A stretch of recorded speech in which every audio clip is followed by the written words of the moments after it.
देखिए, हिमाचल प्रदेश में मैंने पहले भी इस बात को लेकर के कहा है कि घटनाएं तो घटित होती हैं, लेकिन उन घटनाओं का संज्ञान लेने के बाद उस पर एक्शन क्या करना है, और जो भी एक्शन करना है वो सोच समझ कर करना चाहिए। बिना सोचे समझे कार्रवाई करना, बिना सोचे समझे फैसले लेना, जल्दबाजी करना, इन सारी चीज़ों को लेकर के मैं समझता हूँ कि सरकार की फजीहत है, जिसके कारण खामियाजा इस प्रदेश की जनता को भुगतना पड़ता है। आईजीएमसी शिमला में जो घटना हुई है, घटना की हम दोनों तरफ से निंदा कर रहे हैं, और खास तौर से जो सारी चीज की जो एक इन्वेस्टिगेशन की गई, जो रिपोर्ट ली गई, उस रिपोर्ट में जो जल्दबाजी में फैसला लिया गया है, मैं समझता हूं कि फैसला जो लिया गया है वो काफी हार्श है। सस्पेंशन तक डॉक्टर की समझ में आता है। एक वार्निंग डॉक्टर को दे करके और उन सारी चीजों के लिए समाधान की आगे रास्ते में क्या रास्ते निकल सकते हैं, क्या तरीका निकल सकता है, उन सारी चीजों को लेकर के काम करने की जो जरूरत थी वो नहीं हो पाई। और खासतौर से दोनों पक्ष को अगर हम सुने, चाहे वो पेशेंट की बात है, चाहे वो डॉक्टर की बात है, गलत तो दोनों तरफ से हुआ है। इस बात को जो अगर हम तो अभी तक वीडियो को ही हम देख करके अपनी बात कह रहे हैं, लेकिन ये सच्चाई है कि उस वीडियो में एक पार्ट जो बताया जा रहा है जो लोगों के सामने है, लेकिन बहुत सारी जो उससे पहले जो बहस हुई वो वीडियो का पार्ट नहीं हो पाया है। किसने शुरुआत की,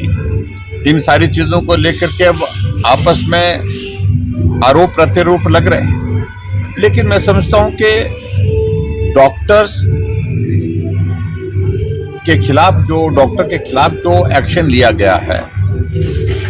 वो काफी हार्श है,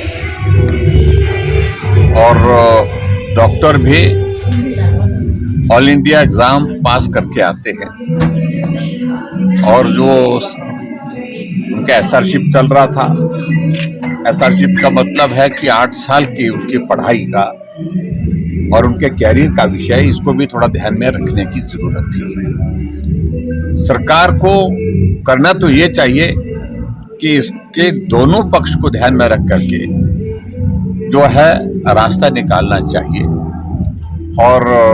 रास्ता निकाल करके इसका समाधान यही है कि आपस में बैठ करके भी निकल सकता है। बहस होती है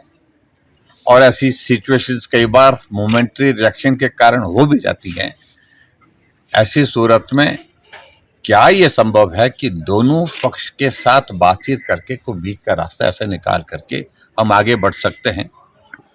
और सबसे बड़ी बात जो ज़रूरत है, ख़ासतौर से मैं जो महसूस करता हूँ हिमाचल प्रदेश में, जो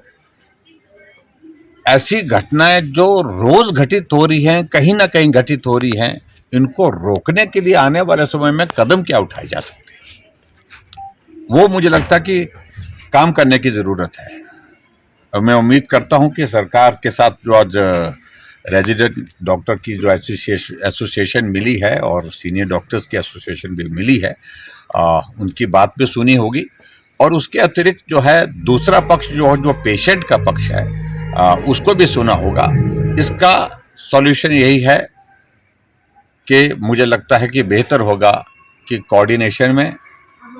दोनों के पक्ष को सुनने के पश्चात कोई रास्ता ऐसे निकाला जाए, और डॉक्टर्स का भी सम्मान और उसके साथ साथ जो पेशेंट के साथ जो घटना हुई है, आइंदा ऐसी घटना ना हो, इस बात को सुनिश्चित करने की दृष्टि से कदम उठाए जा सकते हैं।